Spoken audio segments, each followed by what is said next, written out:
There you go, Chris. Thank you. Our handy friend Chris is working the board today, so thank you to Derekh committee member Chris Hall. He technically, I believe, is the chairman of the Derekh committee, but I'm kind of a communist and don't believe in committee chairs. It's, kind of a rotating idea. Welcome to everybody. We're glad to have you all here, those who join us in the main sanctuary and those who are joining us for Zoom at home. This is part 2 of our lecture series Torah teaching class entitled Capital Punishment in Jewish Law. The second edition of Capital Punishment in Jewish Law is covering the Talmud, and I am your featured speaker. Last time we had a wonderful presentation to start things off by Maggie Feinstein. And Maggie started us off by talking a little bit about, she comes from the 1027 Healing Partnership. And I think the thing that stuck with me most as the kind of disclaimer, overarching disclaimer for the whole thing is to say that the thing that Maggie said that I think is most important is this. Maggie said that the way in which the Jewish people engage with a tragedy like Tree of Life is by engaging in a Jewish way about it. And that is what we're kind of doing here today. By doing Jewish study, we kind of elevate the experience of Tree of Life into a place where we give it respect and honor and kavod. The additional thing I want to say, which kind of precedes that or is related to that comment, is the topic that we're talking about is a sensitive topic, right? It's a difficult topic. And it is more difficult for those of us who are Jews in the Pittsburgh community because of the tragic shooting that occurred on 10/27 in 2018 and the 11 holy souls who were lost, who were members of the 3 congregations present in the Tree of Life building that day, being Tree of Life Or L'Simcha, New Light, and Dor Hadash. This lecture series is an opportunity to kind of engage in an intellectual way about the topic that is overarching the post-shooting world. So there are aspects which I will say might be triggering for some, or might be kind of emotional or difficult, and that's okay, right? That's a normal thing and something that should be understood. But I just want to encourage everyone to remember that we're engaging in this material in an intellectual way, and we're trying to dispassionately remove ourselves from feeling about the material like it is something that we should feel angry or hurt or traumatized about, but rather that the main focus is that we engage with this material in such a manner that we are thinking deeply about it. The only way, I'm not going to do share screen and mess with present the text online with the split screen, because I think a lot of people, they just want to see my shining face, or they want to be able to select the material on their own. So I'm going to highlight and repost the link once again.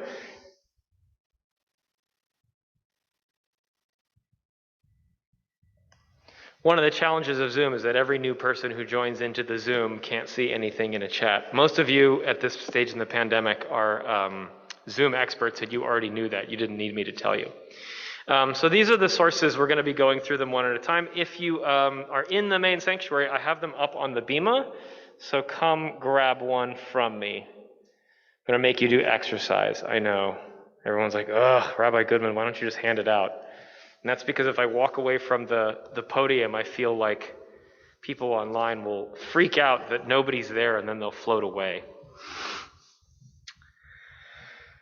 So last week when we did this, Daniel Kranjak did a phenomenal job of going through the biblical sources. Those sources are here if anybody wants them, and I will post them to the website afterwards. Additionally, if you come in late or if you want access to these sources in the future, they're on the website linked to this program. So I'll also post the recording there for anybody who wants it afterwards.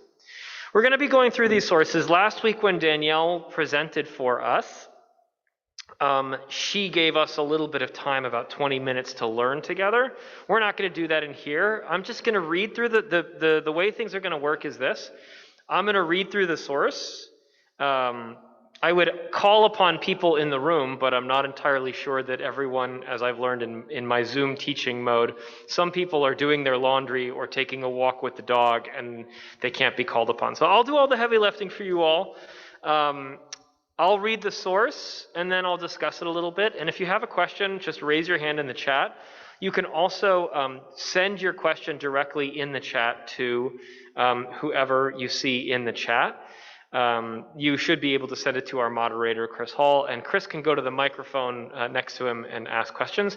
If you're in the main sanctuary, you can just kind of raise your hand and I'll direct you to the microphone and you'll have to ask questions directly into it. So we'll kind of go through source by source. And then you can ask questions as we go. There probably will be a point at which I say, all right, we're going to skip, because I think my goal is to wrap up by no later than 3:30. So around 3 o'clock, we're going to skip no matter what he says this out loud so that he hopes that somebody reminds him. Skip to page 7 so that we can do the source of Macho 110, and Talmud Makot 7a, which is those are really important ones. And then the last thing, hopefully, that we'll get to is the source on page 11. I am not duty bound. Well, technically, by the title of the class, I'm sort of duty bound to only lecture from the Talmud. But the reality is, we're actually going to be primarily lecturing. We're lecturing from the Talmud, but I don't feel hidebound to stick to that rule. And so at the end, I'm going to be sharing with us 2 sources, both from conservative Jewish rabbis. And the last source is really interesting because it's actually a legal opinion of the conservative movement that was issued in 2013. So they base all their stuff on the Talmud, but they are contemporary rabbis trying to apply the Talmud to modern circumstances. So with that, let's start on page 1. And Rana, if you don't mind, you want to come up and grab one of these sources. Rana came a little late. Rana was downstairs packing 17 gazillion mishloach manot bags. So she's doing the avodas Hashem, the work of our Lord. So thank you.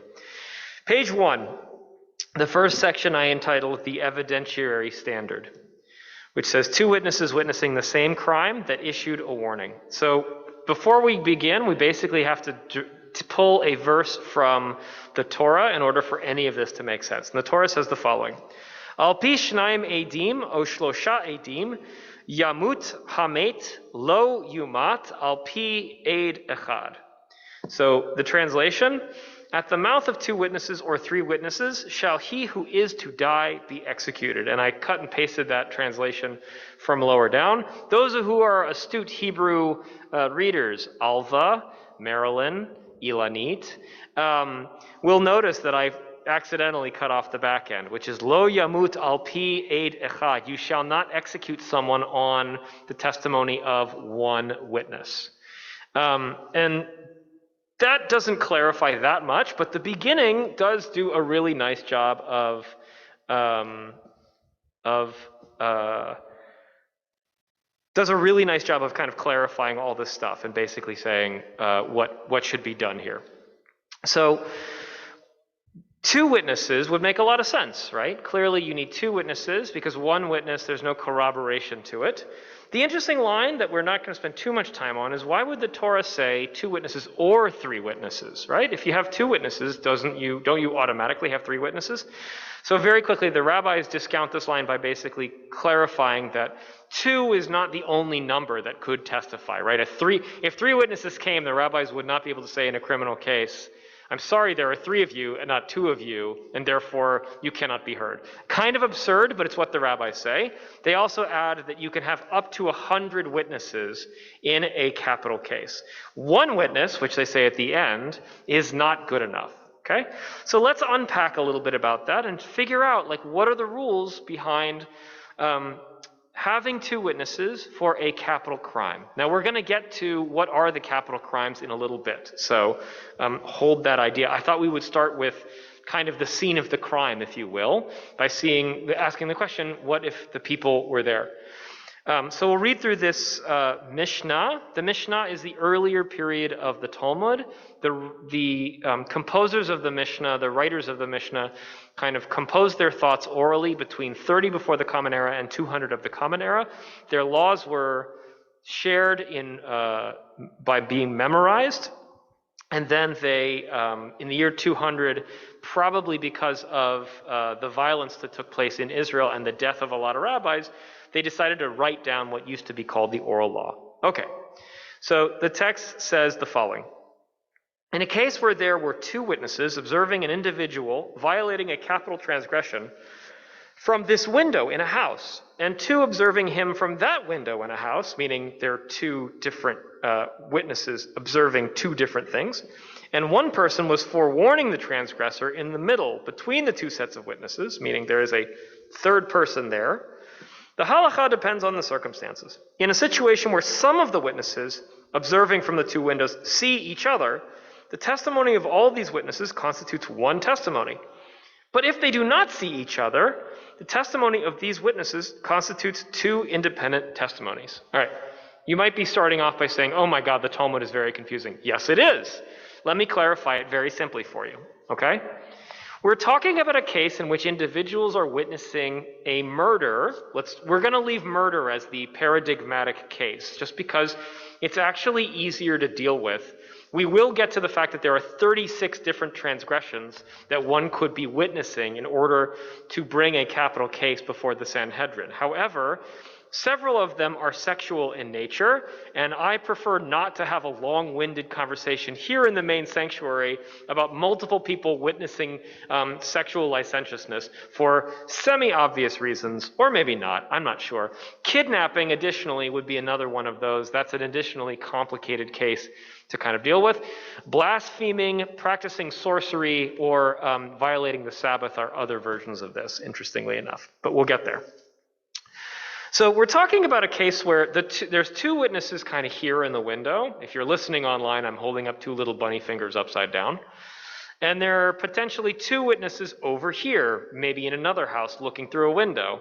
The rabbis are trying to figure out if their testimony is the same, and if they're testifying in the same criminal case, right? If you had one person in one window and one person in another window, and they witness a murder out the window, what the Talmud has just told us is you cannot join their testimony to each other unless they see each other. If they do not see each other, then the assumption is they are not testifying together. And the assumption by that many of the rabbis would later understand is it is possible that they are looking out the windows of their houses and they're looking at, as absurd as it is, two separate murders occurring on opposite sides of the street, or on different sides of the street, right? There's a guy in blue murdering a guy in red at the end of Shady, and there's a guy in blue murdering a guy in red at the other end of Shady. And the two witnesses would be watching two murders, but they wouldn't be watching the same murder. And therefore, according to the Talmud, they are not two witnesses. They are one witness. And therefore, according to the verse up above, their testimony, it is not sufficient, right? And that is, again, to the topic at the beginning, they have not met the evidentiary standard. Okay. So flip the page. Oh, there was one other thing in here which was important, I think, to note, which was there's a line in this Mishnah. So there's a lot of laws about the evidentiary standards of testifying in a capital case. And one of them says, and one person was forewarning the transgressor in the middle between the two sets of witnesses. So there's one witness here, there's one witness here, one side of Shady and one side of Shady. And then there's a third witness, and they warn the transgressor in the middle. We're going to come back to that idea of warning the transgressor in a minute, but hold that thought. We're flipping over to page 2. It continues. Therefore, as two independent sets of witnesses, if one of the sets was found to be a set of conspiring witnesses, while the testimony of the other set remained valid, both he, the one accused of violating the capital transgression, and they, the conspiring witnesses, are executed. And the second set, whose testimony remained valid, is exempt. Okay. One of the types of one of the types of individuals who might be guilty of a capital case is a pair of witnesses who conspire intentionally to frame someone for a murder, a kidnapping, a Sabbath violation that they did not commit. A legal principle that the Talmud lays down here, which we're not going to spend too much time on, we're just going to kind of move on, is what's called ka'asher zamam. As one was conspiring or as one impugned, so too they shall be punished by the same method. It's a brilliant legal idea that the rabbis of the Talmud laid down to prevent folks from creating framing jobs of, framing Roger Rabbit for for a murder that Roger Rabbit did not commit, right? For if you haven't seen Who Framed Roger Rabbit, excellent film, highly recommend it. But if you frame someone, in modern American law, typically, you've committed some sort of fraud or perjury or something else, right? Marshall Diane, our legal expert, can testify to this next week, and you should all come back because he's amazing. But you'll get like 5 years, you'll get like 10 years. In a federal case, maybe you'll get 25 years, right? In Judaism, as the punishment that you were hoping to apply to the individuals you framed will be applied to you, right?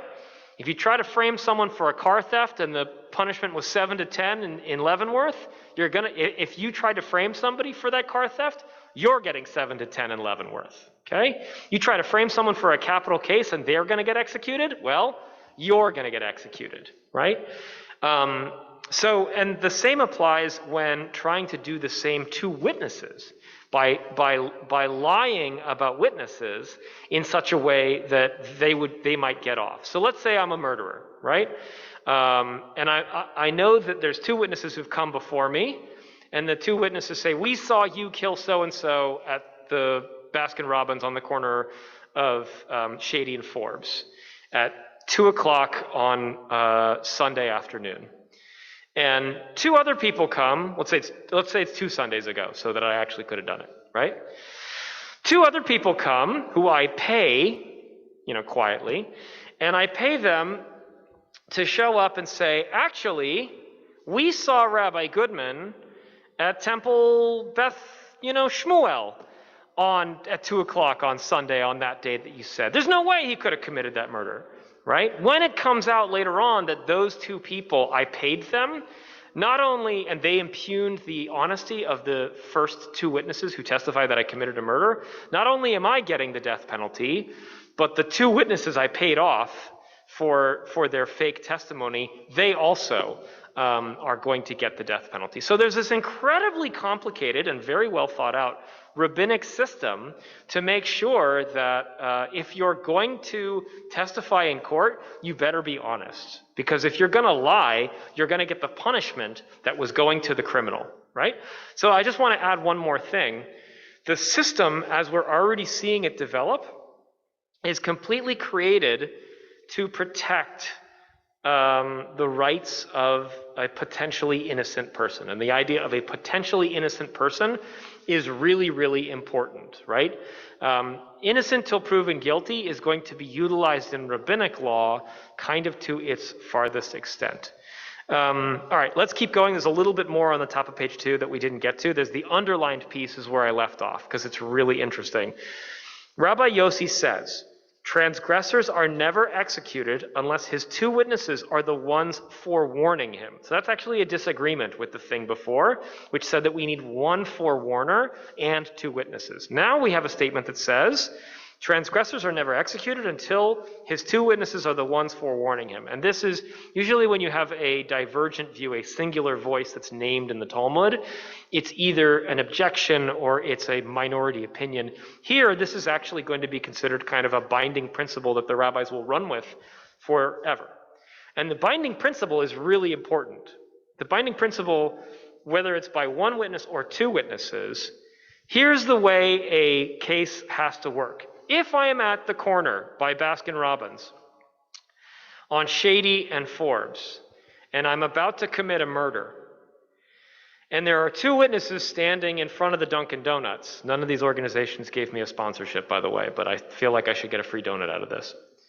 None of them have, and they see me and I'm about to commit a murder. Let's say I have a knife in my hand and I'm about to plunge it into the chest of someone in front of me at the sidewalk, right?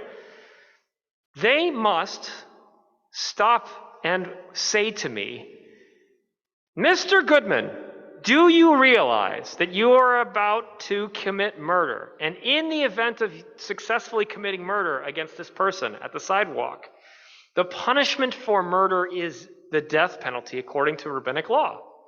I must then acknowledge as the potential murderer, yes, I know that I'm about to commit murder, and I know that the punishment is that I will potentially get the death penalty, and then I have to murder the other person. That is what the rabbis of the Talmud understand Rabbi Yossi to say, right? That a witness / a person present for the murder must inform the individual who's committing the murder or the kidnapping or the Sabbath violation or whatever, the warlocking, which is the thing we'll get to in a minute. The necromancy, I know that's another thing you technically can get the death penalty for in Judaism. A lot of fun words in this week's section. They have to warn, and that's this whole concept of forewarning, which I think for the modern ear is shocking, right? The idea that every homicide, every Sabbath violation, every kidnapping, you can't prosecute it unless the person clearly not only is told that they're violating, but clearly acknowledges back to the witnesses, I know what I'm doing. Now, by the way, this does not mean, as you might imagine, this does not mean that a person who commits the murder is getting off scot-free, as we say. It just means that it's no longer considered first-degree murder, right? It means that they will be bumped into effectively second-degree murder, which I brought no sources on. I just figured I'd tell you. Because second-degree murder in Judaism, there really only are 2 degrees, and the phrase first and second degree didn't exist. I'm just using the colloquial American because we've all watched a heck of a lot of Law and Order and CSI, and so we know what those, and the OJ trial, for those of us who are old enough to remember the OJ trial. Chris is too young, he doesn't remember. But that first-degree murder is premeditated murder with intent. Second-degree murder, the way the rabbis interpreted it, was anything short of that. And anything short of that, everything doesn't make this evidentiary standard, would be bumped into second-degree murder. And at that point, the person either had to pay monetary compensation or was banished forever or for a certain amount of time to a city of refuge. And they were kind of, there really isn't second-degree murder per se as the American law understands it. It's basically murder with intent and manslaughter. And if it's manslaughter, you go to a city of refuge, which is kind of like a penal colony plus in America. And in the event that the murderer, this is the last thing I'll say about this concept of unintentional manslaughter in Jewish law, in the event, according to the Talmud and the Torah, that a person leaves their city of refuge, which they ran to, for any purpose, right? They want to visit their mother who's on their deathbed. They know that nobody's going to catch them, so they're just going to go back to the city they came to. They came from, Pittsburgh, and live their life. Then the victim's family of the original murder are deemed as Goel Hadam. They are blood avengers, and they have the right to avenge the blood of the loved one that was killed whenever and wherever they want, right? So let's say, Latrobe, or as some of you out here in Pittsburgh would refer to it, Latrobe, is our city of refuge, and I'm sent there after the murder at the corner of Shady and Forbes. And at some point I get tired of Latrobe and I come back to Pittsburgh or North Versailles or any of the other places here in Pittsburgh and the environs. Thank you for that laugh about North Versailles. For those of you who are not in Pittsburgh, it looks like Versailles, but it's pronounced Versailles. I don't understand why, but that's how it is here. Yes. So if I come back, I can be murdered, I can be killed, and it's perfectly legal. It is absolutely, in fact, it may even be a mitzvah d'oraita and a positive commandment to be a blood avenger, right? So when a bar mitzvah boy comes up and says, today I am a man and I fulfilled the great mitzvah, I'm like, that's true. Our mitzvot are pretty complicated. There are other mitzvot in there that I'm not sure we want everyone fulfilling, like the positive commandment to be a blood avenger. In the 613, that's one of them. All right. We'll continue to the last at the end. It says, as it's stated at the mouth of two witnesses. We're going to skip the lines in the middle. And then it says, alternatively, from the phrase at the mouth of two witnesses, one derives that the judges must hear the testimony directly from the witnesses. And the Sanhedrin will not hear testimony from the mouth of an interpreter. So simply put, again, thinking about Law and Order and CSI, hearsay doesn't work in Jewish courts, right? Rana telling Chris that Rabbi Goodman killed someone on the corner of Forbes and Shady is not admissible evidence in court, according to Jewish law. And it's based on the very strict interpretation of the Torah. Al pi shnaim, at the mouth of, right? That it has to be directly from the witness. It can't be hearsay, right? One thing that I think a lot about in kind of the modern context is the whole question of like grainy video camera footage, or an audio message, or an audio 911 call where you hear a murder on the other end. Would that be admissible? Since it's kind of it's not al pi shnaim, it's not directly witnessed, it's kind of hearsay, but it's kind of not. Now, I think for a long time in America, until maybe very recently, you could trust video footage.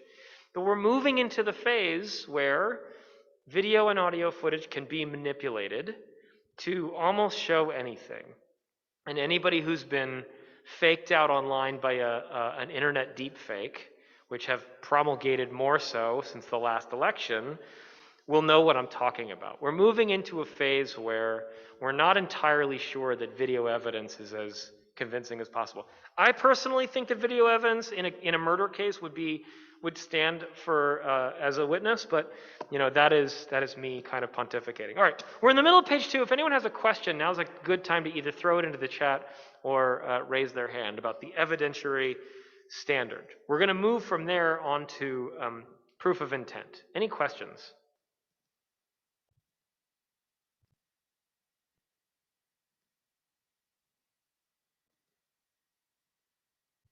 You wait 10 seconds to call on someone. You give your students 10 seconds. I know it's hard, but it's how you're supposed to do it if you're a good teacher. Marilyn's like, yes, Rabbi Goodman. Marilyn was a teacher. Okay, proof of intent. So remember before I mentioned about first degree versus second degree, or first degree versus manslaughter. So let's take a look at that. In the Mishnah of Sanhedrin, by the way, these two tractates are the basis for most capital punishment law in Judaism. The law on the section of the Talmud about makot is interesting. It's actually the section, makot in Hebrew translates as lashes. It's the section of the Talmud that deals with a penalty that we do not actually talk a lot about in Jewish law, especially in synagogues, which is there is the death penalty. There are monetary penalties. There's this thing I mentioned about the cities of refuge. And then there's this other punishment in Judaism called lashes. And there are a lot of crimes, a fair amount of crimes in Judaism, where you tie a guy to a rock and you take a whip and you whip him up to 39 times, him or her, for their transgression. It's not actually one of the more common ones. And it also, I think, for us modern strikes us as barbaric and ridiculous. But it is a law in Judaism that one of the punishments is lashes. Typically, it's for jurisprudence-based issues. The second section, Mishnah Sanhedrin, is basically the entire section of Talmud that deals with court law. How many judges are there? How many witnesses are there? How do you make sure that the witnesses are telling the truth? What are the court procedures? When must the court sit and when must it be in recess, right? All that stuff is in Mishnah Sanhedrin. They even deal with really great stuff like when witnesses are invalidated as witnesses altogether because they just can't be trusted. So, Chris, by the way, there's, I think, some stuff in the chat in case anybody is sending stuff to you. Or let me know. She's got a question. Chris has a question. Great. Chris has a question from online before I get going into the proof of intent section. Neil Binstock was asking if you could comment on the the statement that a Sanhedrin that executed more than one person a week is called a murderous court. Ah, yes, we'll get there. Who said that was Barry? Neil. Neil, we will get there. I promise. That's really one of the most important lines in this whole thing. So I promise we'll get there. Just hang on. All right, so proof of intent. I'll read this. It's at the bottom of page 2 in the box. If one intended to kill an animal and he killed a person standing adjacent to it, or if he intended to kill a Gentile for whose murder he is not liable to be executed in court, and he killed a Jew, or he intended to kill non-viable newborns for whose murder one is not liable, and he killed a viable person, the assailant is exempt from execution, since his intent was to kill one for whose murder he is not liable. This is a very strange law, but it gets back to the rabbis being extremely cautious with the notion of intent, right? If we're here in the main sanctuary and Rana and Chris are standing very near to each other, and I will always play the role of murderer because I would never impugn any of your good sensibilities, neither on the internet nor here in the main sanctuary, that you should commit such a heinous crime. But I, for myself, Rabbi Goodman may have murderous intent. God forbid, okay? And I apologize if I'm making light, but in terms of teaching, the ability to kind of frame the topic in a way that is visual and accessible, I find really important, okay? So let's say I have, a spear, right? And I am so mad at Chris for ruining the Zoom chat or something that I throw the spear. Now, I am not a good spear thrower, and I trip and I miss and I hit Rana square in the chest and I kill her, right? Am I liable for first degree murder according to Jewish law? And the answer is absolutely not.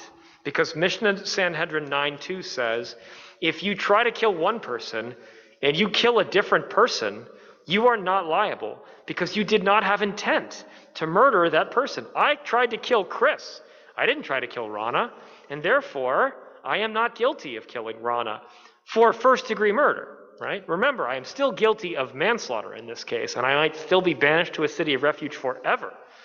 But I cannot be tried for the murder, for first-degree murder for intent to kill Chris. They are doing this by kind of laying out all the possibilities of different things. By the way, there is one here that definitely you might kind of tag and be like, ew, that's a little uncomfortable, which is the line that says he intended to kill a Gentile for whose murder he is not liable to be executed in court. Jewish law throughout history had to deal with a really complicated dual judicial process, right? Jewish law almost never got to be practiced by itself in its own environs, unless the local authorities permitted it. Right?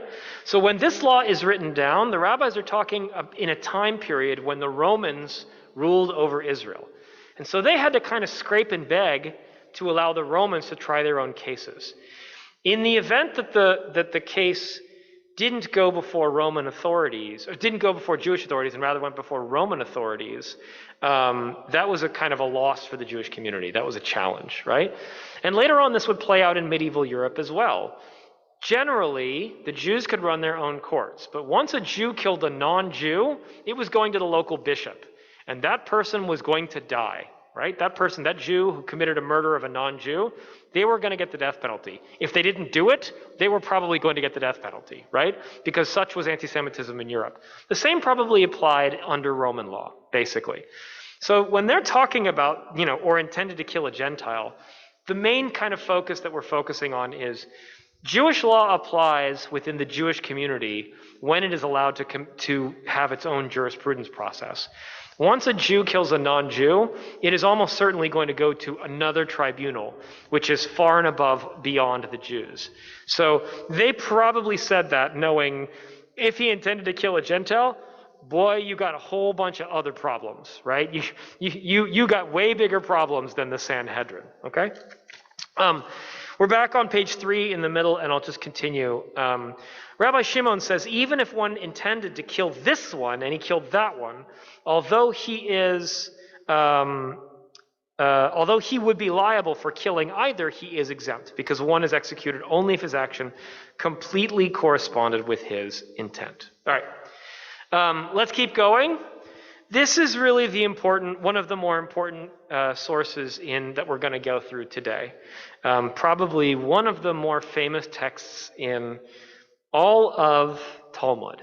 And interestingly enough, this text has been taught to me many times by rabbis, and you will actually recognize a couple of the lines as some of the beautiful, beautiful lines that our rabbis talk about the value of human life. I used it in a document just this week for the day school at Community Day when talking about the diversity of Jewish people, right? It is also one of the most famous, you'll see it in a second, one of the most famous quotes is this famous story by Rabbi Simcha Bunim of Pshischa, who used to say, a person should have two notes in their pockets. One should say, on account of the world I was created, and the other note should say, I am but dust and ashes, right? Therefore, the text basically saying, I'm the best thing since sliced bread, and also I should remain exceedingly humble.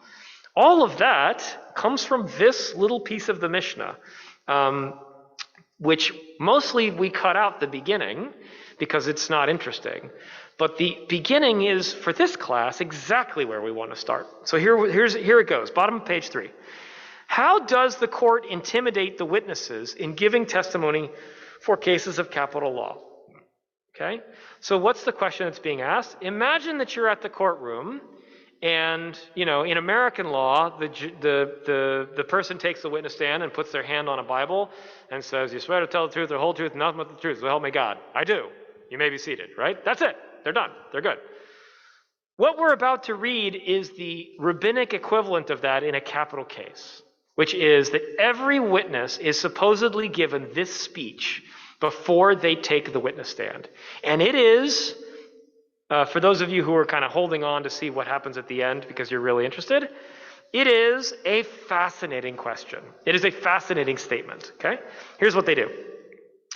They would bring the witnesses in and intimidate them by saying to them, perhaps what you say in your testimony is based on conjecture or based on a rumor. Perhaps it is testimony based on, page 4, hearsay, i.e. you heard a witness testify this in a different court. Or perhaps it is based on a statement of a trusted person. Perhaps you do not know that ultimately we examine you with inquiry and interrogation. And if you are lying, your lie will be discovered. That's anecdotally added by Rabbi Steinsaltz, who's commenting. By the way, the inquiry process is the rabbis of the Sanhedrin would ask 7 specific questions. And the questions are very American law and order, right? Where were you on the night of the 27th? Like time and place is very important according to the Talmud. The Talmud lays down you have to establish what day of the week, what time of the day, and what place. If the person doesn't record that precisely, then you're already in trouble, right? Okay. The court tells them, you should know that cases of capital law are not like cases of monetary law. In cases of monetary law, a person who testifies falsely, causing money to be given to the wrong party, can give the money to the proper owner and his sin is atoned for, right?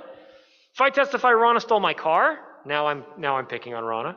If I testify that Rana stole my car, and it actually turned out that it was a woman who looked a lot like Rana, but I got it wrong, and Rana goes and has to pay, $1,000 for my car. It wasn't a very nice car.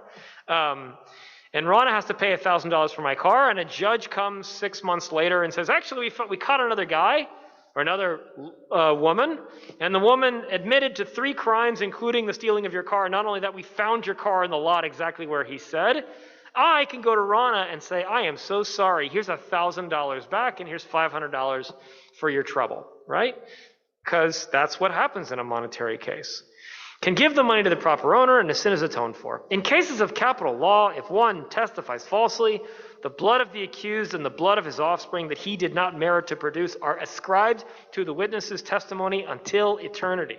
The proof for this is as we found with Cain, who killed his brother, as it is stated, the voice of your brother's blood, demai, which is plural, cries out to me from the ground. The rabbis are going to unpack this a little bit, but what they're saying is, if I am accused of murder and I didn't do it, and you try me in court, and the witness tries me in court and says, I saw Rabbi Goodman kill so-and-so on the corner of Shady and Forbes at 2 o'clock on a Sunday, right?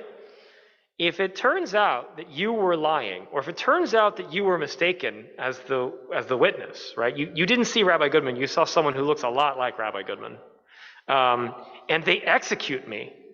Not only do you have blood on your hands for testifying falsely about the individual who ultimately got capital punishment, you have all of Rabbi Goodman's potential offspring that never come to be, because you have their blood on your hands too. So far, all of this should be probably new material for you unless you've already learned this. We're going to keep going, and then there is a question in the chat, and I'll answer it, Marilyn, so don't worry. The verse does not state your brother's blood in the singular, but rather, page 5, your brother's blood, plural. This serves to teach that the loss of both his brother's blood and the blood of his brother's offspring are ascribed to Cain. The Mishnah notes alternatively, the phrase, your brother's blood, demai, written in the plural, teaches that his blood was not gathered in one place, but was splattered on the trees and on the stones. Ugh, that's a rough one, right? But it's saying, we're not really talking about the descendants, we're talking about how messy and visceral the murder was. I'm not exactly sure what that's doing there, but I do think it's clarifying a little bit, but it's also excusing, but it's also kind of making this very real, I think, in a very interesting way. A note that I think about sometimes when thinking about this kind of case, I don't know if you all have ever learned this or known this, but when the American Film Association was reviewing movies in the 1970s and 80s, they got to decide whether, certain amount of violence would make an R rating, or if, extra violent would be inappropriate. I remember learning in a documentary that when they made Taxi Driver, right, with Robert De Niro, which came out like the mid-70s, the ratings board turned to the movie maker and said, movie's good, violence is good, it's okay, the blood is too red. We need you to tone it down. And so the filmmakers actually took it back, and they took the color saturation out of the movie so that the blood was less red. Right? So I think that's a notable thing here, which is that the rabbis are throwing in, the splattering of the blood is really visceral and really painful. I'll say one more thing, and then I'll answer Marilyn's question. So here's the line that you've all learned, right? If you've ever learned anything Jewish, you've probably learned something Jewish about this at some point. Therefore, Adam, the first man, was created alone, to teach you that with regard to anyone who destroys one soul from the Jewish people, i.e. kills one Jew, the verse ascribes him blame as if he destroyed an entire world. You have all learned this somewhere. This is literally like printed on coffee mugs at this point, right? One who kills another person, it's as if they destroyed an entire world. And one who saves a life, it's as if they saved an entire world. That quote is literally in Schindler's List, right? So that is, it is pop culture common, but the context is always drained out of it. It's almost never framed in the sense of, this was the scary thing you would tell someone when they were testifying at a murder, right? One who kills a life, it's as if you destroy an entire world. That's the scary thing, but they don't say it to the murderer, they say it to the witness, because they're worried that the witness is falsely testifying against a person, right? Think about all the people locked up in America on death row, and think that let's say there's hypothetically, and Marshall can talk to us more about this next week. So let's say hypothetically there's 1,000 people on death row across America. By the way, I know it's much higher than that, because my native California has 700 people on death row. But let's say it's 1,000 people. If one of them is the wrong person, then this line applies, right? One who destroys a life, it's as if they destroy an entire world. We're not talking about the victims of violence. We're talking about people who are wrongly convicted of murder. Very interesting. Okay, I'm going to pause there and get to Marilyn. By the way, if you think I'm building a case only in one direction, don't worry. We're going to be looking at some other sources. The Talmud is, as the Talmud is wont to be, full of opinions, and they're not all going to jibe neatly with each other.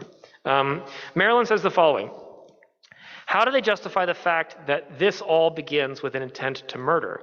it is by accident that they kill the wrong person. I realize that they are looking specifically at capital punishment, but this is really flawed. So Marilyn's asking, I think, about the previous question, which is regard to the example where I chuck a spear and hit Chris, meant to hit Chris, but I hit Rana, right? How do they justify the fact that all this begins with an intent to murder? That's a great question, and I don't have a good answer for you. Because I think it's a really good question. Clearly for the rabbis, there's two ways of looking at it. The simplest and most unopinionated way of looking at it is they really believed that intent was 10/10 of the law, right? That their intent was all that mattered. And they wanted to give no quarter for any possibility that the intent would be off even a jot or a tittle in either direction.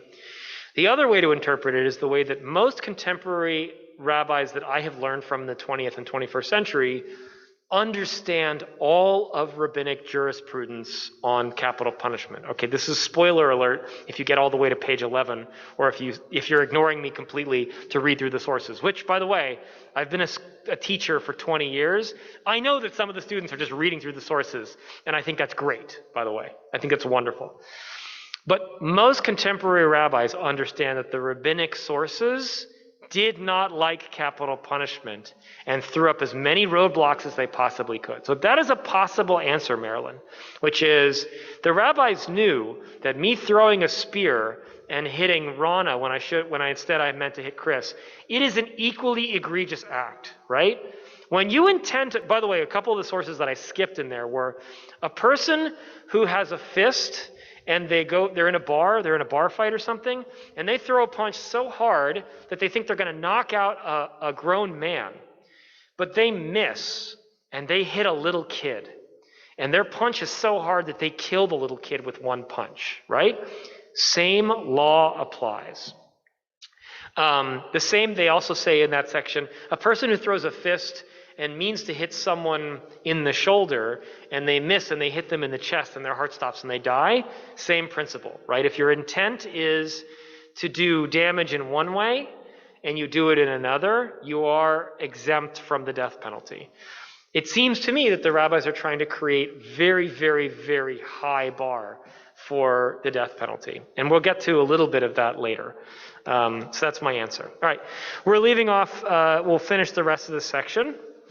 We'll get into one of the beautiful pieces, but I will kind of cover it quickly and move on. And conversely, anyone who sustains one soul from the Jewish people, the verse ascribes him credit as if he sustained an entire world. By the way, for those of you who have caught on the fact that this statement is about a Jewish life and a Jewish life, although you may have learned this as anyone who saves a single soul, it's as if they saved an entire world. I believe that this source, as it appears in the Talmud Yerushalmi, which is an alternate version of the Talmud, does not use the word Jewish and says anyone who saves a single life. So if you're wondering, like, oh, maybe my rabbis have taught me falsely in the past, no, it's just there's a different source that says all life is precious. It continues. And this was done due to the importance of maintaining peace among people, so that one person will not say to another, my father is greater than your father. And it is also so that the heretics who believe in multiple gods will not say, there are many authorities in heaven, and each created a different person, right? The question is predicated, this is a rabbinic exegesis on the question, why was Adam created alone? And the answer is, we all have one parent. We all have one father, and therefore none of us can say, like, Adam was created first, and, Chaim Yankel was created by God second, right? And so everyone in the world either descends from Adam, number one, or Chaim Yankel, number two, right? And I couldn't ever turn to Rana and say, I know you're a descendant of Chaim Yankel, I'm better than you, I'm a descendant of Adam, right? That's why this verse is here. That's why there is only one human created at the beginning. It's a very interesting side note that it's about equality. It continues. There are many authorities in heaven, and this serves to tell of the greatness of the Holy One, blessed be God. As when a person stamps several coins with one seal, they are all similar to each other. But the Supreme King of Kings, the Holy One, blessed be God, stamped all people with the seal of Adam, the first man, as all of them are his offspring, and not one of them is similar to another. It's a beautiful little rabbinic teaching about diversity, right? Everybody looks different. Me and Alva, we don't look the same. Alva is much more wonderful and beautiful and smart and gorgeous than I. And yet, we were both created by the Holy One, blessed be God, right? We are equal in this matter. And so there's no greater or lesser. Interesting. Diversity is hardwired into the human condition. But God made us all. And the way they frame it in this line is to say, there's only one coin mold, right? And everything's supposed to come out of that mold, right? We are all B'Tselem Elohim. We are all created in the image of God. And yet we all look different. It's a really radical read on diversity. The first time I ever learned this text was from Yitz Greenberg. Yitz Greenberg, by the way, is a great, great rabbi. And Yitz Greenberg, basically, if he has one text to teach your group, it's going to be this one. I have learned this text from Yitz 3 times because he just rolls it out as his baseline for everything. He never brings the part about scaring the witnesses as the beginning because that the context here matters for us. It doesn't matter for him. He's talking about the beautiful diversity of humankind. We're talking about a murder case, which is fascinating. Okay.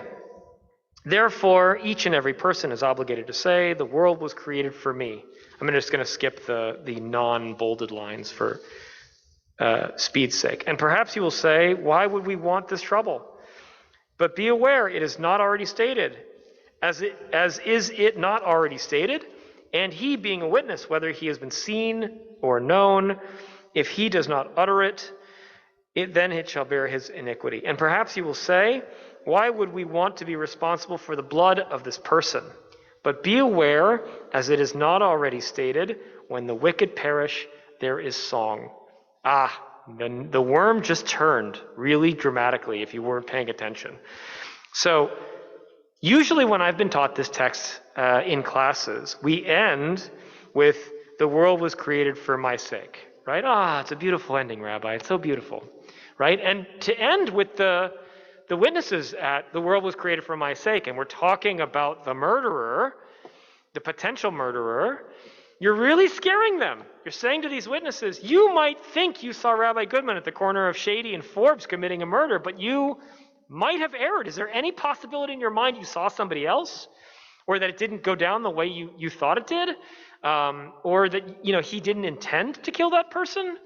Is there any possibility? And if you've been given this scary speech about, he who destroys a life and, everybody's is precious to God as if they were Adam's self, right? Like you might, as the witness, walk in there and go, man, maybe I didn't see what I saw.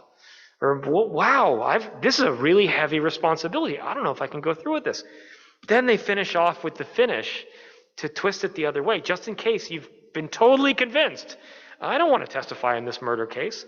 The finish is this. Perhaps you will say, I don't want this blood on my hands, right? I don't want to testify in a capital case. By the way, I think this is a feeling that every sane individual who sat in a jury box in America on a capital case must have said to themselves, right?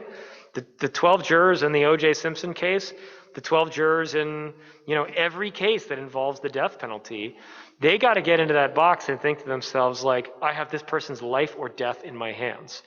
But if that wasn't good enough, the rabbis in the Talmud made it law that you had to remind these people, you have life and death in your hands, and it's a big deal. But then they finish this way. Be aware that the proverb states, when the wicked perish, there is song. If this guy is guilty, if Rabbi Goodman really did commit an intentional first-degree homicide at the corner of Shady and Forbes at 2 o'clock on Sunday, and Rabbi Goodman is wicked, is the implication clearly, then there is song, right? The Talmud does state somewhat plainly here, executing a person who is certainly guilty is laudable, okay? It's an interesting finish, considering that it almost completely upends everything that comes before it. If we were just going on pure verbiage, we would have to argue that, they've gone on for paragraphs and paragraphs about getting, making sure that the evidentiary standard is really high. And then they just kind of finish with saying like, oh yeah, but by the way, if this person really is guilty, you did a good thing by sending him, to their death. Very interesting. Okay. All right, we're pretty close to where I wanted to be, so that's good. The neat thing is that it kind of finished there by saying, by twisting things and saying, execution is actually a thing that we believe in Judaism. And in case you were wondering, take a look at the top of page 6. Arba mitot nimsaru lebeitin, skilas, reifa, hereg, vehenek. 4 types of the death penalty were given over to the court, with which those who committed certain transgressions are executed. They are, in descending order of severity: stoning, burning, killing by decapitation, and strangulation. Rabbi Shimon says they are, in descending order of severity: burning, stoning, strangulation, and killing. This execution, described in the previous chapter, is referred to as the mitzvah of those who are stoned, i.e., to the process of execution by stoning.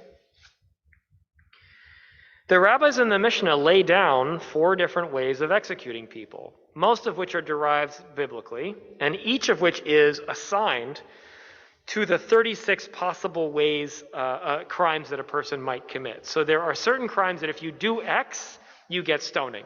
And if you do Y, you get burning, right? Stoning is not like it is in the life of Brian, where they stand on a street corner and they throw heavy rocks at him, right? Which isn't a great way of doing it. I won't go through the sources. They go on for several chapters in the Mishnah. But according to rabbinic tradition, stoning was done by taking someone to a cliff that was about 3 stories high and throwing them off it, and then rolling a very large rock onto them, okay?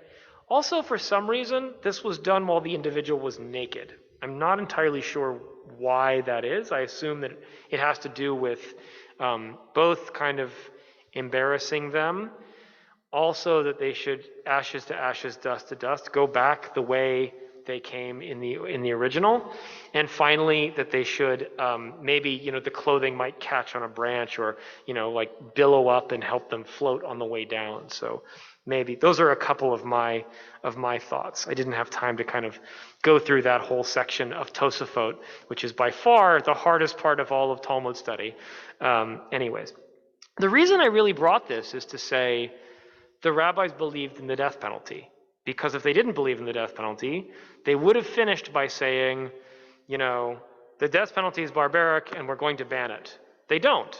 They lay out a huge section in the Mishnah in sections 5, 6, and 7, the different rules by which the death penalty must be enacted and the way in which the death penalty may be carried forth. Now, one might argue that the rabbis are very good at dancing on the head of a pin and asking very complicated tasks and sections, which they ultimately don't enact.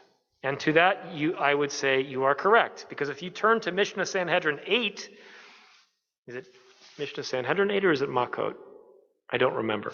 One of those 2 sections deals with the case of the Ben Sorar Umoreh, the stubborn and rebellious child, which the rabbis state in the Torah as a law, as someone you execute. But by the end of their rabbinic exegesis, at the end of the final chapter, the final verse in the chapter, they literally say, we don't do this, and this was never done, okay? And when they say, and this was never done, what they ultimately mean is this whole section of Torah was fanciful. So it is entirely possible to argue that the rabbis establish 4 types of death penalties that they should do in the case of a capital case, only to prove that none of this should ever happen, right? That's possible. The rabbis do that sometimes, create billows and billows full of laws and ideas, and then say, by the way, this was just a fun intellectual experiment. We're never going to do this, right? They do that from time to time. So that's a counter argument to my point here, that they do spend a lot of time elaborating on the death penalty, even though they may never do the death penalty. Or that they elaborate extensively on the death penalty for the purpose of making sure that they do carry out from time to time the death penalty. All right, you may want to know, I think it was worthwhile, and Daniel Kranjak didn't cover it last week, what you could get the death penalty for in ancient Israel. Here are some of the things you can get the death penalty for. And I kind of summarize this between the Mishnah in Sanhedrin chapter 7 and Maimonides' list in his own book called the Mishnah Torah, which appears in Sanhedrin 15. There are 36 things.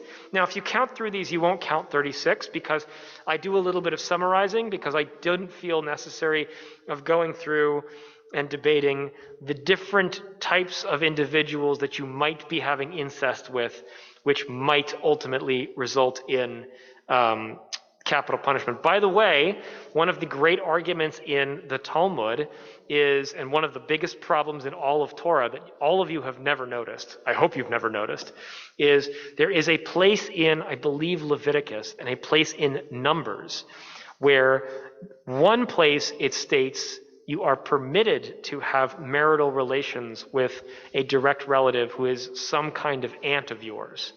And in another place, it says that it is explicitly forbidden as an adulterous relationship. And the Talmud in Yevamot goes through a lot of intellectual backflips to figure out how the Torah directly contradicts itself, right, in two different places. It's a very interesting little thing that we're not going to talk about today.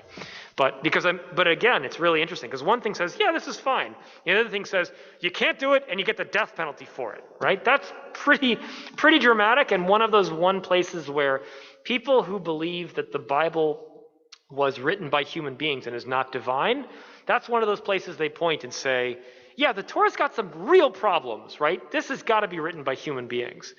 So interesting. Incest with one's mother, one's father's wife, one's daughter-in-law, a woman and her daughter, etc. Okay, there's a number of other direct relatives by which if you have relations with both of them, you're committing some form of sexual licentiousness. It's not per se incest the way we know it. It's just not, it's just wrong according to Torah. A male with another male, interesting. Bestiality. By the way, many of these laws apply primarily to men. Bestiality is one of the ones that is applied to both men and women. Blasphemy, and by the way, I categorize them in a fairly logical way, right? You'll see. Blasphemy, idol worship, giving one's child over to Moloch, necromancy, sorcery, leading others to idol worship, which is a different violation than committing idol worship yourself, and being a warlock, okay? Interesting. I'll just clarify the only one on here that is worth noting because it's strange enough, which is this statement of giving one's child over to Moloch. Moloch was apparently a tribe in ancient Israel, not a Jewish tribe, a group, who their bar mitzvah rite was that at the point at which a child becomes of near maturity age, they would build two giant bonfires, and the child would have to walk between the two fires. And if they came out the other end, mazel tov, you're a bar mitzvah, okay? And if they didn't come out the other side and they burned to death, well, that's the way it goes, right? So the next time your kid complains about their bar mitzvah preparation, tell them that story, right? It could be worse. You could be a follower of Moloch. Chris has a question. So this is me rather than me speaking for the internet. But first of all, sorcery and being a warlock, what is the distinction between these two things? Yeah. And probably more importantly, how are we supposed to deal with getting the death penalty for things that objectively we know do not exist, right? Like sorcery and being a warlock are not a thing. Yeah. No, that's a good one. And I was hoping you wouldn't ask that. No, this is in Rashi if you get there, but it's also in the Talmud because they also had a real hard time with the fact that necromancy, sorcery, and being a warlock are all listed, and it's not real clear what's the difference. They understand that necromancy and sorcery are two very similar, but specifically different crimes. Necromancy is the process of, I'm not making this up, having a dead individual speak through your armpit. I know. I can't believe I just said that out loud, but it's literally what the Talmud and Rashi brings, that's specifically the type of necromancy. Sorcery is taking upon yourself the practice of believing that you are speaking in the voice of a dead person, right? So this is actually a fairly fashionable practice in, I think, 19th century Europe. It's basically a seance, right? You go and someone would say, oh, the spirits came to me and they're speaking to me through your dead mother. And your dead mother says, call your father, right? Like that kind of thing. And they differentiated between the two. In the Torah, there's also a separate version of this where a person would put a bone in their mouth, and they would do some kind of speaking thing where they would channel the dead by having this bone in their mouth. So that would have been in this thing. Being a warlock, I think, is actually more like what we think about when we think about all the movies and the Harry Potters that we see today, which is it's doing magic, but it's not speaking from the dead, right? So that's the way I understand, I have read about this. On to page 7, other things that you could get the death penalty for. Desecrating the Sabbath, cursing one's mother and father. I put those two together because they're both specifically stated in the Ten Commandments. The stubborn and rebellious son, okay, that's the one I mentioned before. That's something that you get the death penalty for. I put 2 little asterisks by it and noted that it says the Talmud, interestingly, in both the Mishnah and Gemara, eliminates this category completely. So even if a rabbi says these are the 36 things that you get the death penalty for, sometimes the answer is there are 36 things, but actually we don't really do one of them, which is interesting. Sex with a betrothed virgin young woman who yet resides in her father's house. The rabbis qualified all of that. Very interesting. I will say parenthetically, anecdotally, and potentially outside of my field of expertise, I think it is very male for the rabbis to spend a lot of time trying to qualify the degree to which a young woman that one has sex with is not a capital crime, right? If she's left her father's house, okay, so fair game. Not so much fair game, but the penalty was lower, right? By the way, they're trying to work their way around the fact that this is Deoraita in the Torah stated as a thing that you get the death penalty for. Murder and kidnapping are both capital crimes. Adultery, which is only defined as a man sleeping with another man's wife. The man and the man's wife get the death penalty in that case, okay? And finally, contempt of court. False witness and false testimony in a capital case. That's the thing I brought up before, which is in any case in which 2 witnesses come intentionally conspiring to testify that they saw someone do any of these other crimes in which that didn't really happen, that's a capital case. They called it here contempt of court. I think that's a very dramatic version of contempt. All right. We are getting to the text that I wanted to get to and the question that I think Neil asked a little bit before, which we'll talk about, which is Mishnah Makot 110. This is probably if you've only learned one thing about the Talmud and capital cases, you've learned this, okay? And a lot of rabbis will bring this as the only important source. And I felt it important to kind of go through all the other sources to talk about why this is important, right? I think a basic class could teach just this, but I feel like all of the other sources, we're going to do a 3-week class on this, and I have the time to go through it. This is the text that we will spend some time on, but it needs all the context in order for it to deliver the same punch, okay? Mishnah Makot 110. The Mishnah continues to discuss the matter of testimony in the case of one who is liable to be executed. Concerning one whose verdict was delivered, and he was sentenced to death, and he fled, and he came before the same court that sentenced him, they do not overturn his verdict and retry him. Okay, that's kind of self-evident, but they had to say it anyways.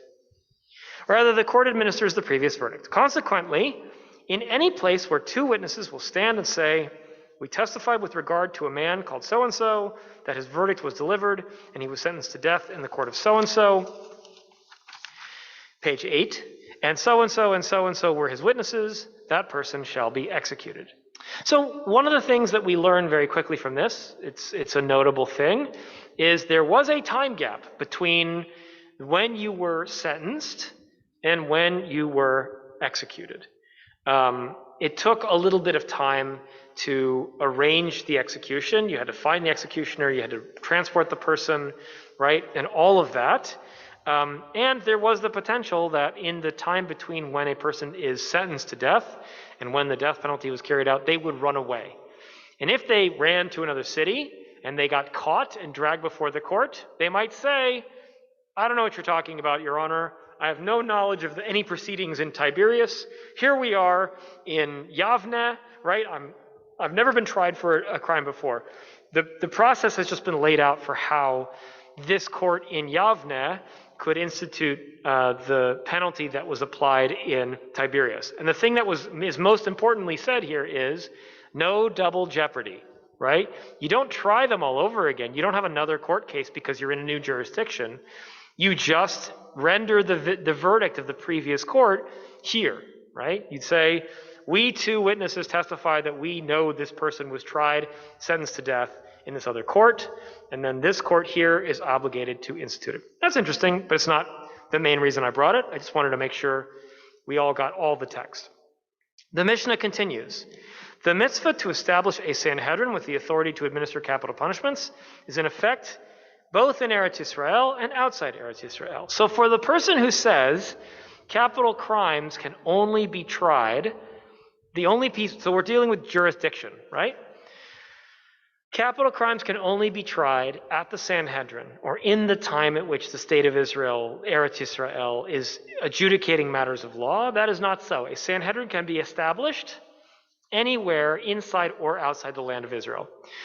According to this, a Sanhedrin needed to be 23 judges in order to try a capital case. And in the event there was deadlock between several of the members, you added rabbis to the Sanhedrin until you broke the deadlock, interestingly enough.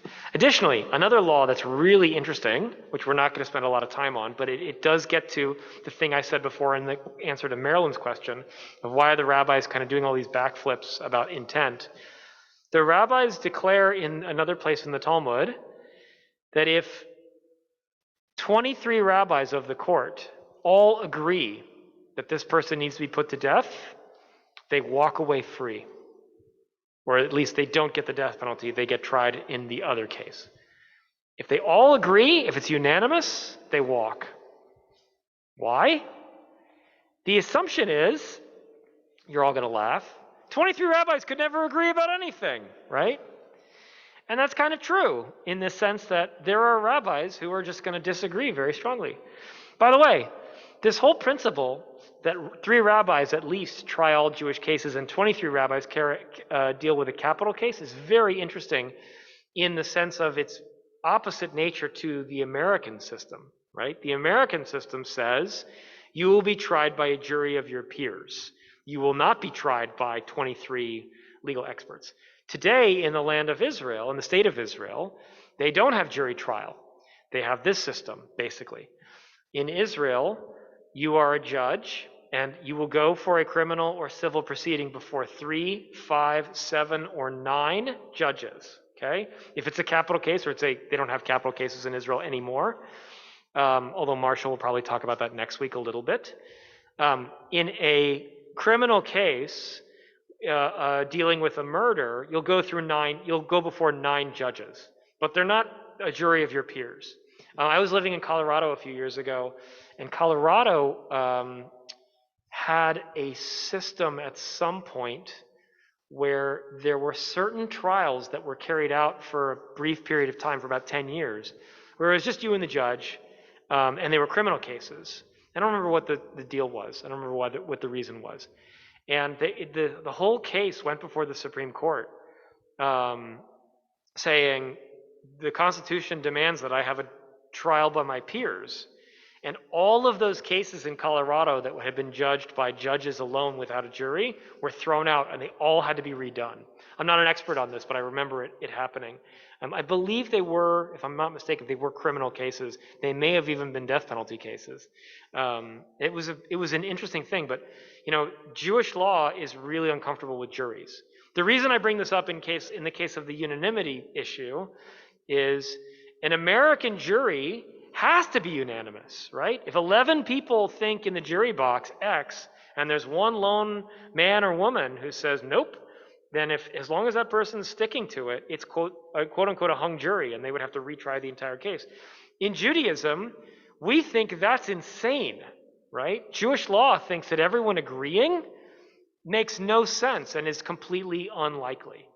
It's really hard for me to think about what would happen for me if I wound up on a jury with this principle in mind. Like, it's so confusing. Like, we're all going to agree, And if we all agree, then we must be right? That's so strange to me, right?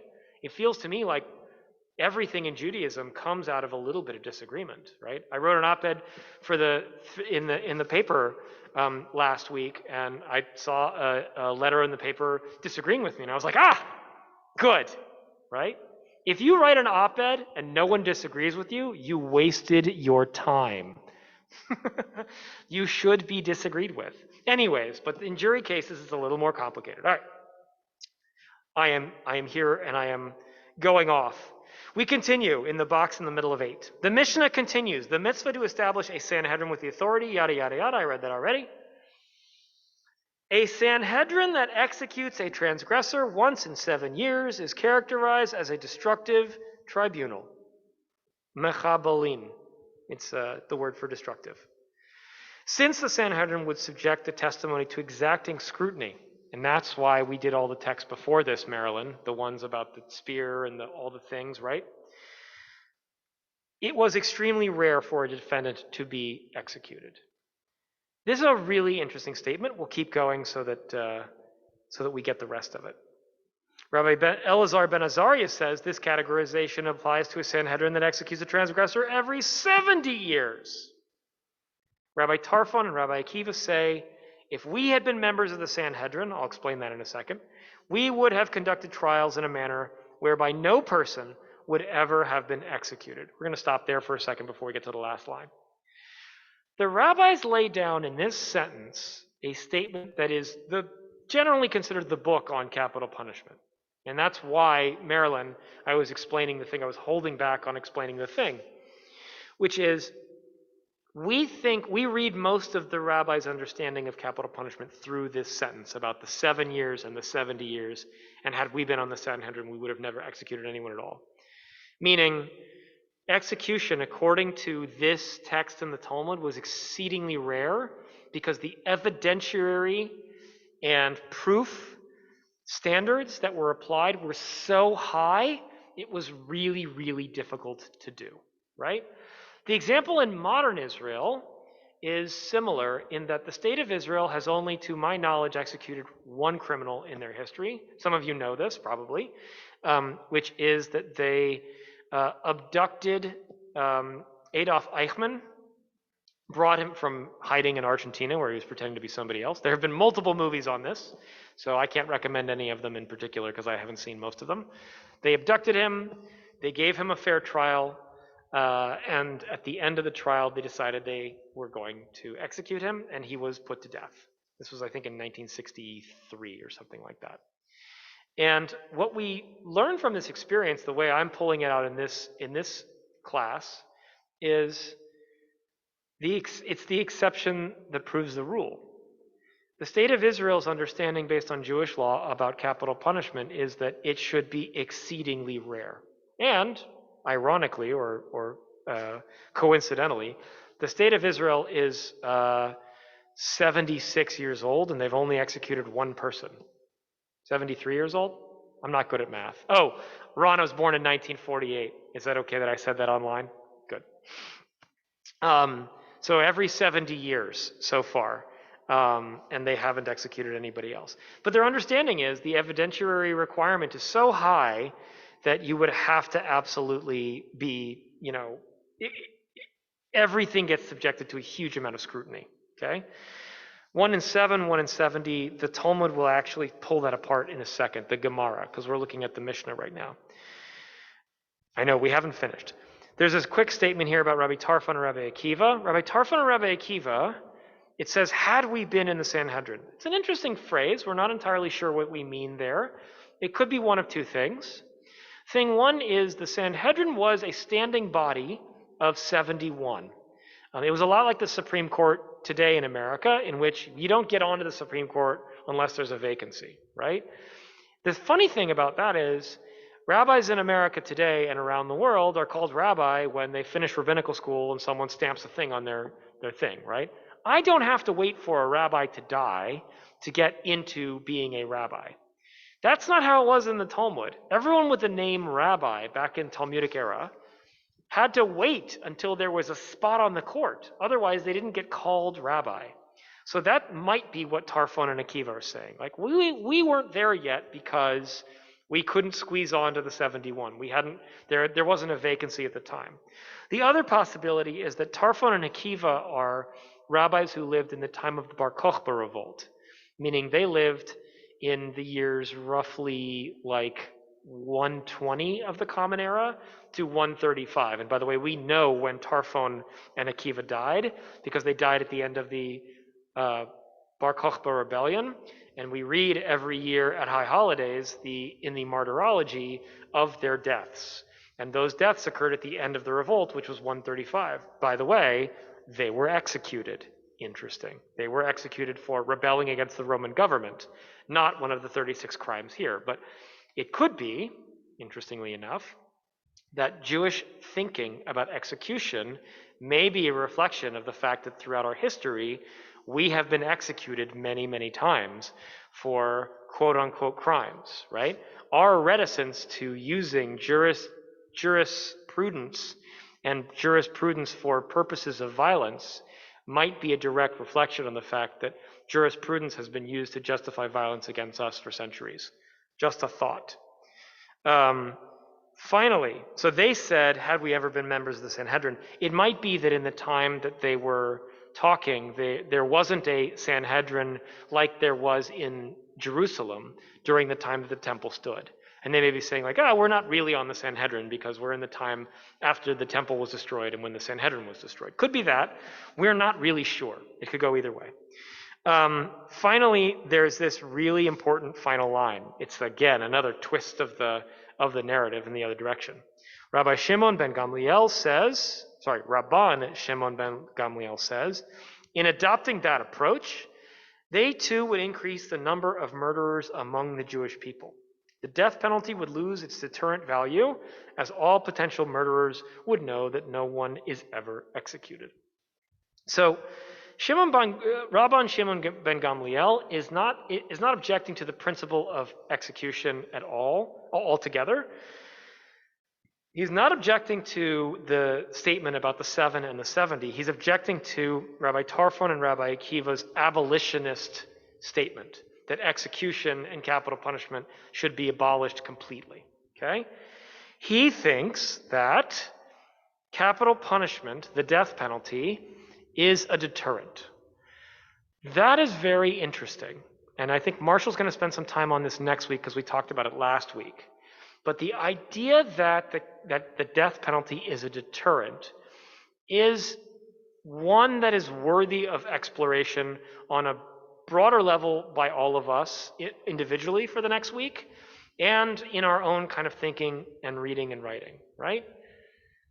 If you're a guy and you own a gun and you're really pissed off and you're in traffic and some guy cuts you off and you're in a fit of anger and you're going to follow that guy home and murder him, is the thought that maybe the state of Pennsylvania might issue the death penalty to you, is that really going to stop you? Okay?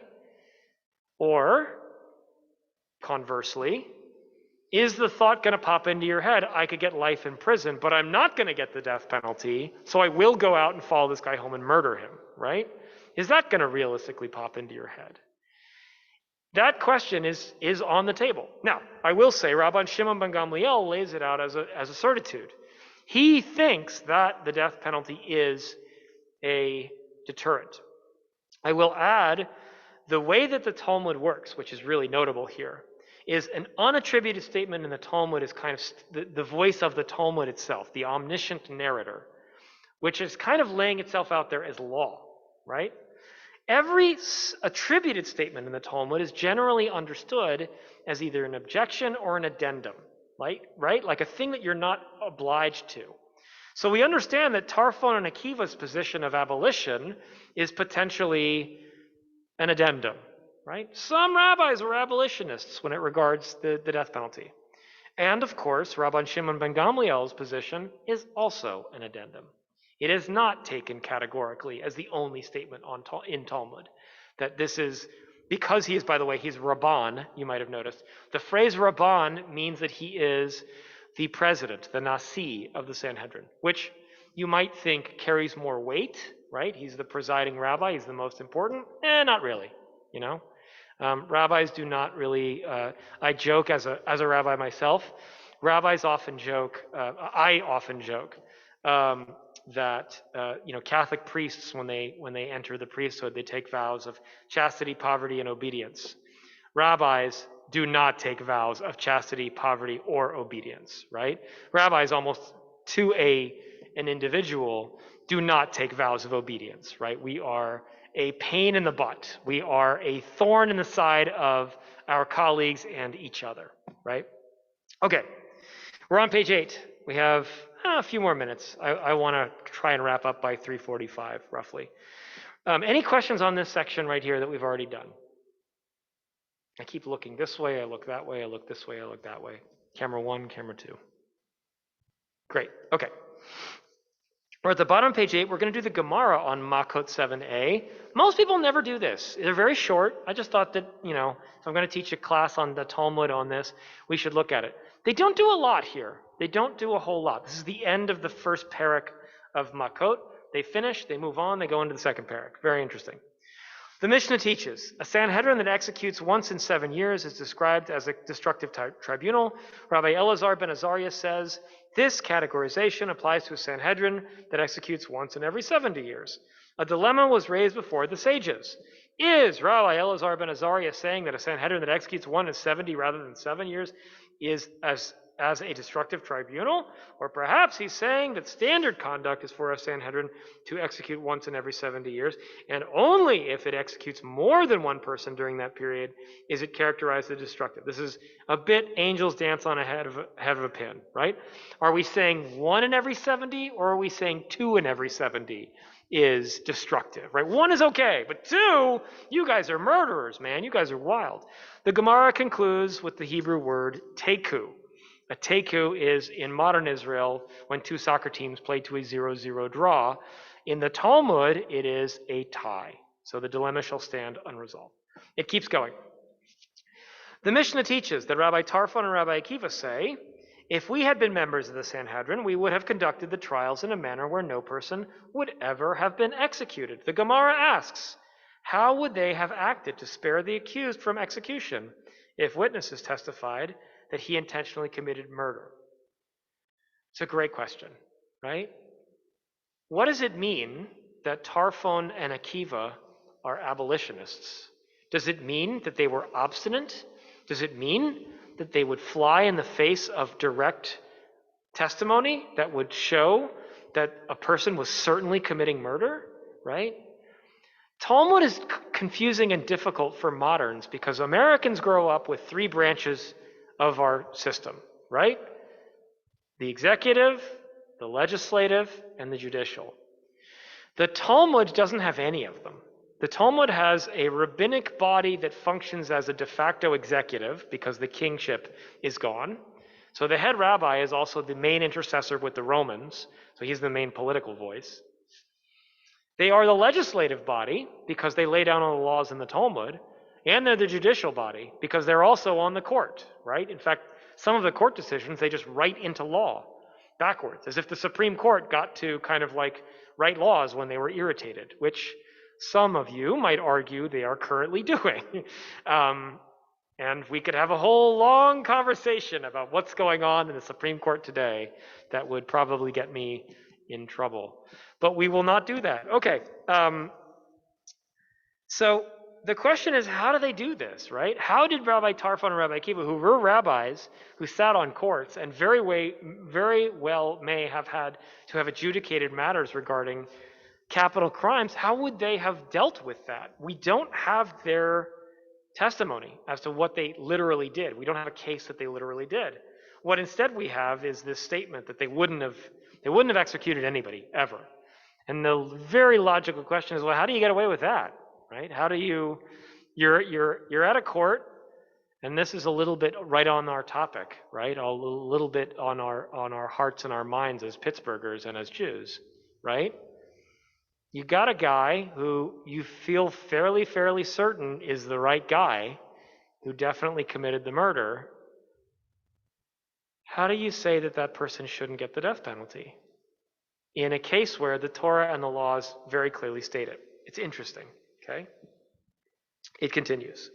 Rabbi Yochanan and Rabbi Elazar both say they would have asked the witnesses, did you see whether the accused killed a treifa? Toref in Hebrew means to be torn. You know a treifa as going to McDonald's and ordering the bacon double cheeseburger, right? Which is the same principle, by the way. A cow that was cut or torn by a wolf is not cannot be slaughtered and then be made kosher. Treifa is from the word torn. It's like something that is not fit to be made into hamburger at that point. Can't be kosher. But we also mean it to mean, bacon cheeseburgers. Here we mean treifa for the individual. Did you see whether the accused killed a treifa, i.e. a person with a condition that would lead to his death within 12 months, right? Or if he killed someone who was intact, okay? Rabbi Goodman is committing homicide on the street corner, 2 p.m. on Sunday at Shady and Forbes. 2 people witnessed Rabbi Goodman murdering the person. The 2 people witnessing the murder said to Rabbi Goodman, are you aware that if you killed this person, you're committing a capital crime? Rabbi Goodman responded, yes, I know, and then plunged the knife into the chest of the individual. And everyone saw it, and witnesses were there to testify that Betty Sue and Barry Ray were actually there when they said they were, right? All the evidence is going in one way.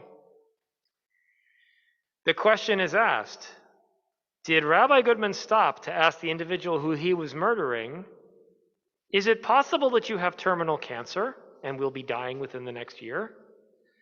And when the witnesses say no, Rabbi Goodman did not ask that question of the individual, then the judge would say, or Rabbi Tarfon and Rabbi Akiva would say in this case, then how can we know whether the individual didn't have a terminal illness already, and therefore they were not subject to the laws regarding intent and capital murder?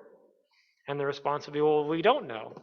And the response from Rabbi Akiva and Tarfon would be acquitted, okay? Or at least acquitted of the death penalty and then subject to the laws of manslaughter. This feels very, very problematic if we are reading it as intellectually entirely honest, right?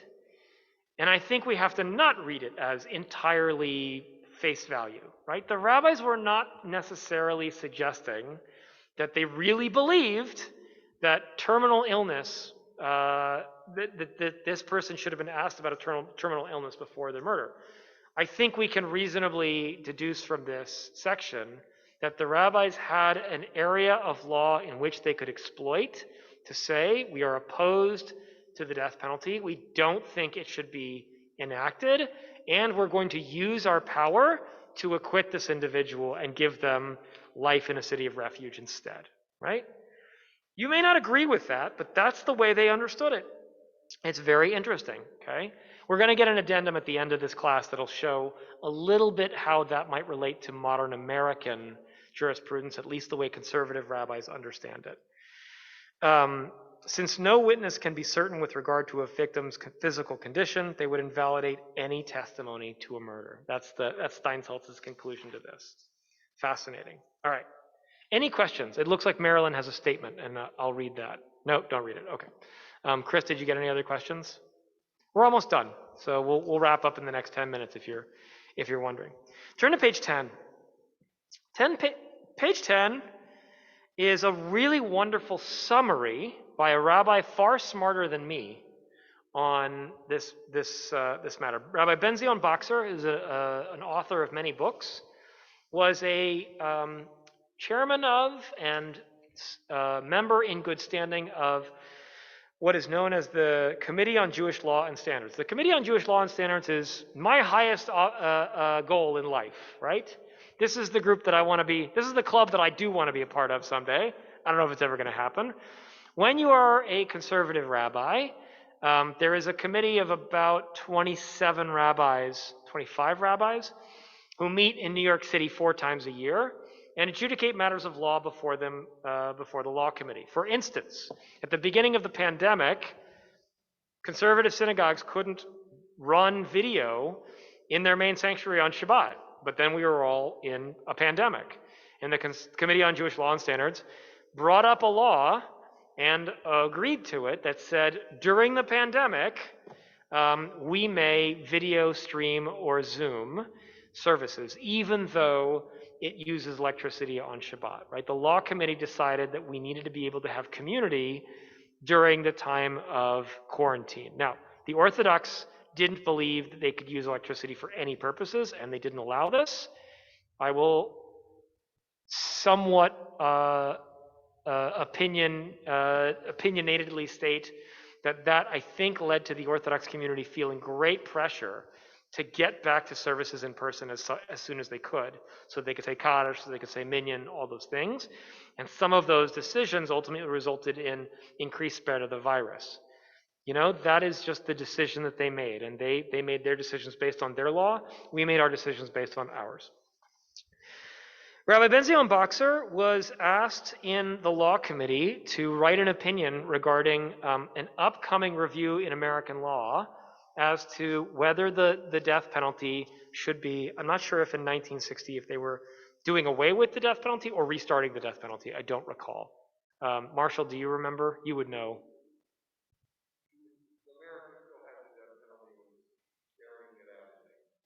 But there was a time when it was, Marshall said that America was carrying out the death penalty in 1960. Wasn't there a time when it was made illegal for like, was it 72 to 92? 67 to 77. Our speaker next week is more of an expert. I'm sorry to steal your thunder, but they'll get it again next week. So Ben-Zion Boxer, I think, was speaking to that question, which was existing in American conversation at the time. There was a big conversation in the 60s around abolishing the death penalty. And the question came to the rabbis of the law committee. And he wrote the following. The Talmud ruled out and this is contextualizing everything we've read before the way he understood it. So I think it's very worthy of note. The Talmud ruled out the admissibility of circumstantial evidence in cases which involved capital crime. Note, 2 witnesses were required to testify that they saw the action with their own eyes. A man could be found guilty of a capital crime through his own confession or through the testimony of immediate members of his family. The rabbis demanded a condition of cool premeditation in the act of crime before they would sanction the death penalty. The specific test on which they insisted was that the criminal be warned prior to the crime and that the criminal indicate verbally by responding to the warning that he is fully aware of his deed, but that he is determined to go through with it, right? All things I told you earlier. In effect, this did away with the application of the death penalty.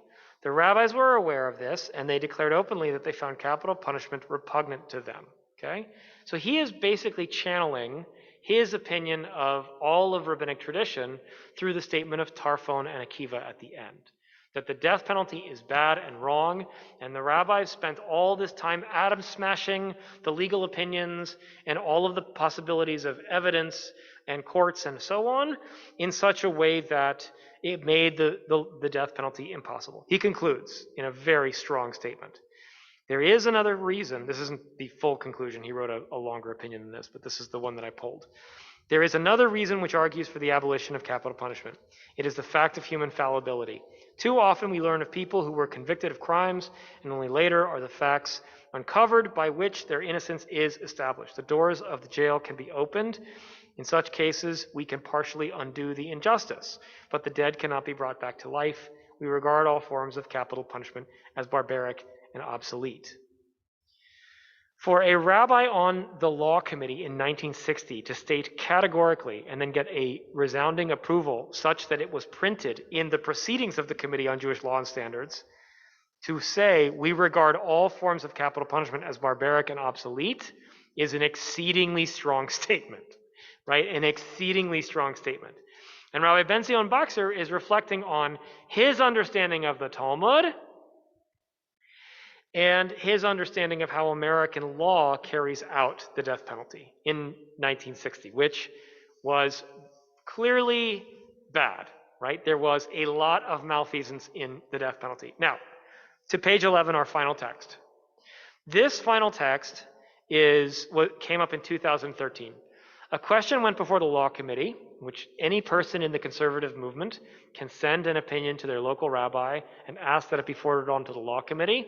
The law committee will then assign the question to an individual who will adjudicate it or pass it on to the right person, right? In fact, the law committee can write its own question and answer if it wants. And the question that was asked was basically, Rabbi, I'm going to be on it. It's a very good one. Rabbi, I'm going to be on a jury. The jury is considering a capital case. What do I do? Right? Like, how do I understand this? And they issued a 27-page opinion about how a Jew should sit in the jury box if they're ever in a capital case. It's a great question, right? It's a great question. It's really, on some level, the fundamental question of all of the American experience as Jews, which is, when do I take off my Jew hat and my Jewish morality and try and engage with America as qua American, just completely, and when am I hidebound and obligated to be a Jew in the streets? And when American law doesn't agree with Jewish law, what do I do? It's a really good question. And when it's then raised to the question to the point of life and death for the person who is who's in the courtroom, it's as high a question as it gets. And they're asking a different version of the question that Ben-Zion Boxer is addressing. Ben-Zion Boxer is addressing the question, how should the American Jewish community feel about capital punishment? And should we politically be in favor of opposed, right? When a candidate stands before us and says, I am in favor of the death penalty, or I am opposed to the death penalty, how does that affect my vote as an American Jew? That's not the question that the law committee is considering in 2013. The law committee is considering the question, Rabbi, I'm going to a courtroom tomorrow and I'm on the jury, and the guy's being tried for murder, and they may give him the death penalty. What do I do, right? In some states, the death penalty is kind of put out there immediately, there are some states where the people who do the adjudicating of the decision of what the penalty will be are the same as the people who vote in favor or against. And in others, it's two separate trials, right? The penalty phase and the guilty phase, as they call it. Okay. And then, of course, there are states where the death penalty is not on the table, but we're not talking about that. Okay. More than 50 years ago, and this opinion was written by Rabbi Jeremy Kalmanovsky. I don't know where Jeremy is these days, but he's a good, solid rabbi who's just a couple years older than me. So, more than 50 years ago, the CJLS affirmed its opposition to the death penalty in this 1960 statement by Rabbi Ben-Zion Boxer. Slightly different. The rest of these words are not from the part that I pulled. So it's other parts from that same statement by Ben-Zion Boxer. Only God has the right to take life. When the state allows itself to take life, it sets an example which the criminal distorts to his own ends. It proves to him that man may take into his own hands the disposition of another man's life. The elimination of capital punishment would help to establish a climate in which life will be held sacred. The sense of the sanctity of life needs to be bolstered in our time, and it will be perhaps the greatest contribution toward deterring crime and violence. The abolition of capital punishment will be an important step forward in the direction of a more humane justice. It will free America from a black spot of barbarism, which still disfigures the good name of our country. So that's a nice statement by Rabbi Boxer to kind of conclude his idea above. The rest of this is the statement of the law committee. This is the beginning of the opinion. Then they go on for 26 more pages to explain what an individual should do. They say this: we reaffirm that position today. We consider the contemporary death penalty a needlessly bloody measure, applied inconsistently and all too often wielded against those wrongfully convicted. We believe that in virtually all cases, even the worst murders should be imprisoned rather than executed. We endorse the 1999 resolution of the Rabbinical Assembly that existing death penalty laws should be abolished and no new ones be enacted. Our religious community would contribute to American moral culture by opposing capital punishment in the name of our reverence for life. Moreover, we should express that view actively, for any who might protest a social wrong, even if their words are unlikely to be heeded, are nonetheless responsible if they fail to raise their voices, quoting Shabbat 55a.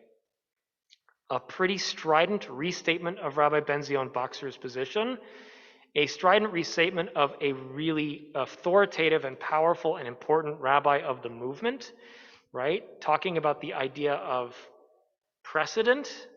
And in the conservative movement, precedent when a rabbi is a very impressive and lofty figure. I'll conclude with the following, which says at the bottom of this, and I'll give the context additionally. I've read every tshuva, I think, in the law committee. I am a nerd, and I really like the law committee. So I read them all. And I note, so for instance, I'll give you a nerdy thing about me in Pittsburgh, right? Yinzers love to hear about Yins. We love to hear about Pittsburgh things. When I first came in to Pittsburgh, the first time I was ever here, I came to a class upstairs here at Beth Shalom. Actually, it was over there. I get confused sometimes. And I walked into the class, and my friend, Rabbi Mark Asher, introduced me to another rabbi who was taking the class. He said, "This is Rabbi Aaron Mackler." And I just looked at him, and he saw the look on my face, and he nodded. And I looked, and I said, "The Aaron Mackler?" He said, "Yeah." And I looked at him, and I said, "You're Rabbi Aaron Mackler. It is such a pleasure to meet you." Because Rabbi Aaron Mackler had authored 5 opinions of the law committee, right? This is like me meeting Billy Joel or David Bowie. Like, it's a big deal for me, right? Oh my God, I'm in the presence of Aaron Mackler. Flash forward, last year I got to do a conversion with Aaron Mackler. It's like the highlight of my rabbinic career, right? The law committee has hundreds of opinions that it's voted over almost 100-year history. And most of them break down 15 to 5 to 3, or 13 to 8 to 2, with 2 abstentions, with a couple people not being in the room. Recently, there was an opinion about LGBT commitment ceremonies and a really alternative reading, and it split right down the middle. It went like 11 to 10 with 2 abstentions, right? Just barely okay. This opinion of the law committee regarding the death penalty and the statement in that second paragraph was affirmed 20 to 0 to 0. No objections, no abstentions.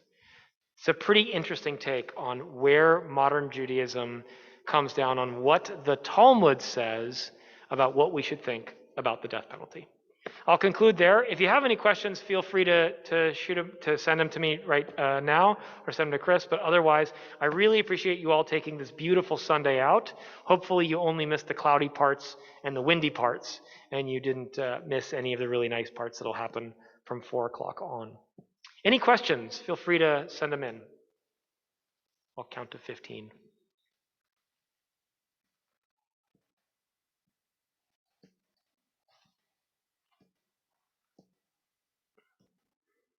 All right, thanks everybody. Have a great rest of your day. Thank you. Very well done.